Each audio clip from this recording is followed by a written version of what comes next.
Hello everyone. आज का जो अध्याय है उत्तराखंड की जनजातियां हैं, तो आइए प्रारंभ करते हैं। सरकार ने एक नए माध्यम से जनजातियों की पहचान करने के लिए सन 1965 में लोकर कमेटी का गठन किया। कब? सन 1965 में। उसके बाद 2 साल बाद यानी कि 1965, 66 और 67 यानी कि ठीक 2 साल बाद इस लोकर कमेटी ने अपनी एक रिपोर्ट दी सरकार को, ठीक है ना, जिसमें कि 5 जातियों को जनजातियों के रूप में दर्जा मिला। तो यहां पर लिखा हुआ है कि सन 1965 ईस्वी में सरकार ने एक नए माध्यम से जनजातियों की पहचान करने के लिए लोकर कमेटी बनाई गई और इस लोकर कमेटी ने 1967 में सरकार को एक रिपोर्ट भेजी जिनमें कि 5 जातियों को जनजातियों के रूप में दर्जा मिला। ये 5 जनजातियां कौन कौन सी थी? ये 5 जनजातियां थी थारू, जौनसारी, बुक्सा, राजी और भोटिया। कौन कौन सी? थारू, जौनसारी, बुक्सा, राजी और भोटिया। जो थारू जनजाति है वह उत्तराखंड व कुमाऊं क्षेत्र की सबसे बड़ी जनजाति है। अगर आपसे प्रश्न इस प्रकार से पूछा जाएगा कि उत्तराखंड और कुमाऊं क्षेत्र की सबसे बड़ी जनजाति कौन सी है, तो आपका उत्तर होगा थारू जनजाति। जबकि जो जौनसारी जो जनजाति है वह गढ़वाल क्षेत्र की सबसे बड़ी जनजाति है, जौनसारी। ठीक है, तो आप डालेंगे हेडिंग थारू जनजाति। थारू जनजाति उत्तराखंड व कुमाऊं क्षेत्र की सबसे बड़ी जनजाति समूह है। ठीक है, जो थारू जनजाति है ना वह भाबर के दक्षिण में क्या है? तराई का भाग है, यानी तराई क्षेत्र है। तो जो ये थारू जनजाति है ये तराई क्षेत्रों वाले भागों में निवास करते हैं। ज्यादातर कुमाऊं क्षेत्र में ये निवास करते हैं, यानी कुमाऊं क्षेत्र के तराई क्षेत्रों वाले भाग में। यानी कि ये उधम सिंह नगर के खटीमा, सितारगंज, किच्छा आदि क्षेत्रों में ये है निवास करते हैं। ठीक है, इनकी उत्पत्ति के बारे में कुछ इतिहासकारों के अपने अपने मत हैं। कुछ इतिहासकार मानते हैं कि यह थार के मरुस्थल से आए थे। ठीक है, यानी कि यह अपने आप को राणा महाराणा प्रताप के वंशज मानते थे। ठीक है, कौन? ये थारू जनजाति। और कुछ इतिहासकार मानते हैं कि यह किरात वंश के थे। ठीक है, नेक्स्ट है भाषा व वेशभूषा। इनकी कोई अपनी विशिष्ट भाषा नहीं होती थी, यानी कि इनकी कोई अपनी विशिष्ट भाषा नहीं है, बल्कि ये अवधी भी बोलते हैं, नेपाली भी बोलते हैं व मिश्रित पहाड़ी बोलते हैं। यानी कि ये मिश्रित पहाड़ी बोलते हैं। नेपाली कैसे बोलते हैं? क्योंकि पहले क्या है, उत्तर में पिथौरागढ़ है, उसके दक्षिण में क्या है? चंपावत है, और उसके दक्षिण में क्या है? उधम सिंह नगर।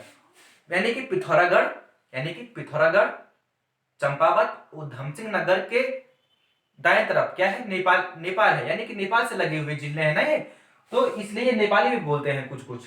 तो इनकी क्या है? मिश्रित पहाड़ी है, यानी ये मिश्रित पहाड़ी बोलते हैं।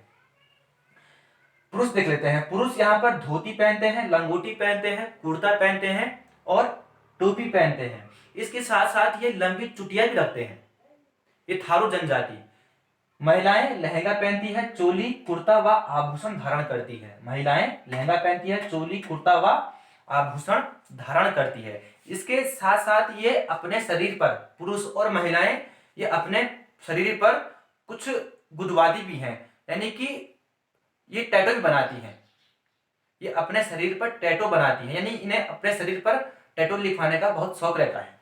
ठीक है, आवास और भोजन देख लेते हैं। जो इनके आवास होते हैं ये खेतों के निकट बनाते हैं। ठीक है, घर के सामने मंदिर व दीवारों पर चित्रकारी बनाते हैं, यानी कि इनको चित्रकारी करना बहुत पसंद है और घर में क्या करते हैं? चित्रकारी बनाते हैं। चावल मछली इनका लोकप्रिय भोजन है। चावल और मछली इनका लोकप्रिय भोजन है और चावल से निर्मित यह जाड़ का सेवन भी करते हैं। ठीक है, यानी कि चावल से क्या बनता है? जाड़ बनता है ना, तो ये इसका सेवन भी करते हैं। अब सामाजिक व्यवस्था देख लेते हैं। सामाजिक व्यवस्था मातृ सत्तात्मक व पितृ सत्तात्मक व्यवस्था है, लेकिन ज्यादा महत्व किसे दिया गया है? मातृ सत्तात्मक को दिया गया है, यानी कि मातृ सत्तात्मक का यहाँ पर अधिक महत्व है। यहाँ पर जो पुरुष होते हैं ना वह रसोई में कम कम जाते हैं, ज्यादातर स्त्रियां जाती हैं। यानी कि मातृ सत्तात्मक किसे कहते हैं? स्त्रियां, मतलब जो स्त्रियां होती है ना उसे क्या कहते हैं? मातृ सत्तात्मक कहते हैं। तो मातृ सत्तात्मक को यहाँ ज्यादा बढ़ावा मिलता है। ठीक है, अगर आपसे प्रश्न इस प्रकार से पूछा जाएगा कि जो थारू जनजाति है यहाँ पर किसकी प्रधानता अधिक है, यानी किसका महत्व अधिक है, तो मात्र सत्तात्मक का, ठीक है, यानी कि स्त्रियों का। हिंदू धर्म का ये अनुसरण करते हैं और ये अनेक गोत्र में बंटे हुए हैं। ये हिंदू धर्म का अनुसरण करते हैं, ये अनेक गोत्रों में बंटे हुए हैं, ठीक है ना, यानी कि मुख्य तो 4-5 गोत्रों में बंटे हुए हैं। ये गोत्र मतलब जैसे हमारे यहाँ क्या है, ब्राह्मण है, क्षत्रिय है, वैश्य है और शूद्र है, वैसे ही इनके यहाँ भी कुछ गोत्र हैं। जो सबसे उच्च यहाँ पर गोत्र माना जाता है वह बड़वायक माना जाता है। क्या माना जाता है, बड़वायक। बड़वायक सबसे उच्च माना जाता है और यहाँ पर गोत्र को कुरी भी कहा जाता है। यहाँ पर गोत्र को कुरी भी कहा जाता है। नेक्स्ट विवाह प्रथा देख लेते हैं। यहाँ पर जो विवाह प्रथा है वह 3 काठी विवाह प्रथा पाई जाती है। यहाँ पर लिखा नहीं है, आपने लिखना है, महत्वपूर्ण है, ठीक है ना। अगर आपसे प्रश्न इस प्रकार से पूछा जाएगा कि 3 काठी विवाह प्रथा किस जनजाति में पाई जाती है, तो आपका उत्तर होगा थारू जनजाति में, ठीक है। यहाँ पर विवाह की 4 रस्में हैं, अपना पराया, बात कट्टी, विवाह और चाला। अपना पराया, बात कट्टी, विवाह, यानी कि इसे पक्की पौड़ी भी कहते हैं, ठीक है। और जो चाला है इसे गौना चाला रस्म भी कहते हैं। तो जो अपना पराया है, मतलब अपना पराया मतलब क्या होता है, अपना पराया मतलब होता है शादी से पहले की जो रस्म होती है, जिसे हम क्या कहते हैं, सगाई की रस्म कहते हैं ना, तो उसे वहां क्या कहते हैं, अपना पराया कहते हैं। उसके बाद बात कट्टी। बात कट्टी का अर्थ ये होता है कि विवाह की तिथि निश्चित करना, इसे क्या कहा जाता है, वहां पर बात कट्टी कहा जाता है। इसके बाद है विवाह, इसे पक्की पौड़ी भी कहते हैं, यानी कि विवाह तय करने की जो प्रथा होती है उसे पक्की पौड़ी कहते हैं, ठीक है। इसके बाद है चाला। चाला को क्या कहते हैं, गौना चाला रस्म। लिखेंगे आप, गौना चाला रस्म। गौना चाला रस्म मतलब जब लड़की जब स्थायी रूप से पति के घर आ जाती है तो उसे गौना चाला रस्म कहते हैं। नेक्स्ट, यहाँ पर विधवा विवाह प्रचलित है, यानी कि जो विधवा जो महिला है, स्त्री है, वह शादी कर सकती है और इस पर लठ भरवा भोज आयोजित होता है। देखिए महत्वपूर्ण है, विधवा विवाह प्रचलित है और इस पर लठ भरवा भोज आयोजित होता है। प्रश्न इस प्रकार से पूछा जाएगा कि लठ भरवा भोज किस जनजाति में होती है, तो उत्तर होगा थारू जनजाति में।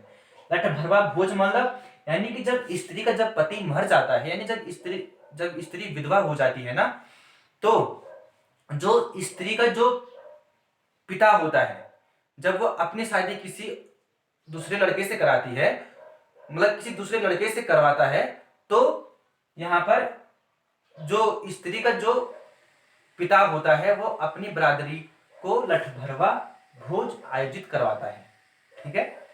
इसके बाद है त्योहार व उत्सव। यहाँ पर सभी हिंदू त्योहारों का अनुसरण ये लोग करते हैं, लेकिन यहाँ पर जो सबसे प्रमुख त्योहार है वह है बजहर।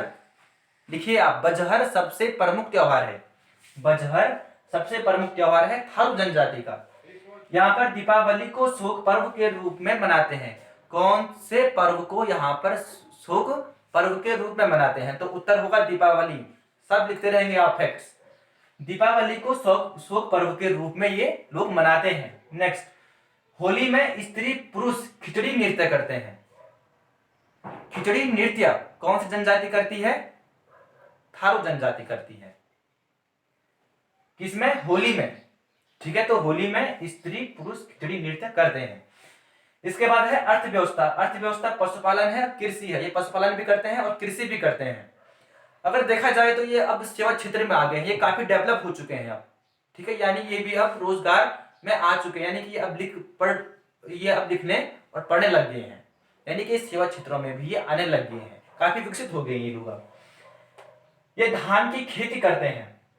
धान की खेती यहाँ पर सर्वाधिक होती है, तो जो बच जाता है उसे ये बेचते भी हैं और साथ ही यह कुटीर उद्योगों का प्रयोग भी करते हैं, यानी ये कुटीर उद्योग भी करते हैं। तो ये था आज का अध्याय उत्तराखंड की जनजाति। मैंने आज आपको थारू जनजाति पढ़ाया, इसके बाद मैं आपको पढ़ाऊंगा जौनसारी जनजाति, जो कि गढ़वाल क्षेत्र की सबसे बड़ी जनजाति है। तो बने रहिए।